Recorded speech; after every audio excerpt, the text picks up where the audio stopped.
accompagné le président Mitterrand durant ces 2 septennats et évidemment un témoin tout à fait précieux. Lors de la 3e cohabitation, il est devenu ministre des Affaires étrangères et depuis 2003, il préside François Mitterrand. Il a également publié plusieurs ouvrages consacrés à l'ancien président et notamment Mitterrand, un dessein, un destin.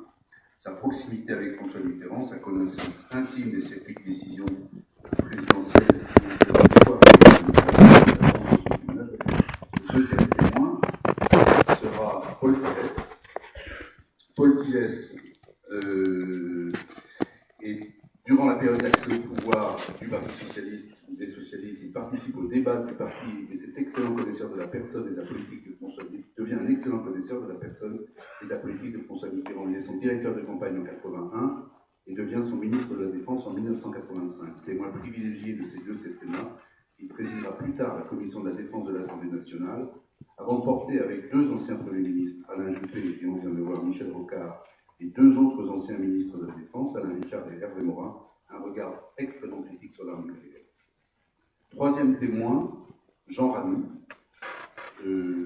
donc à la droite de Bruno Tertrais, général d'aviation, qui a pu tout au long de sa carrière longue et riche terminer comme chef d'état-major de l'armée de l'air, assister à la montée en puissance de l'armée nucléaire durant la guerre froide, constater une forme de maturité au début des années 90, avant que rapidement la posture française évolue avec un retour à la pure dissuasion, avec le renoncement aux armes tactiques.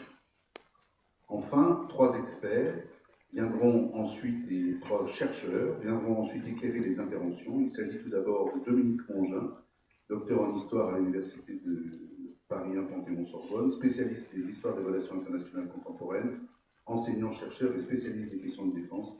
Il fut aussi un collaborateur du ministre de la Défense, André Giraud, durant la cohabitation de 1986.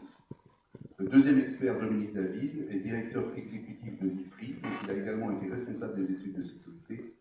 Il est rédacteur en chef de la revue Politique étrangère et professeur à l'école spéciale militaire de Saint-Cyr, où il dirige les enseignements concernant les relations internationales et les questions stratégiques. Enfin, Robert Frank est un ancien professeur de l'Université Paris 1 Panthéon-Sorbonne, où il dirigeait le laboratoire Identité, Relations internationales et Civilisation de l'Europe du CNRS, ainsi que le magistère de Relations internationales et Action à l'étranger. Robert Frank a été directeur de l'Institut d'Histoire du temps présent de 1990 à 1994. Ces présentations étant faites, je passe la parole à Bruno Tertrais,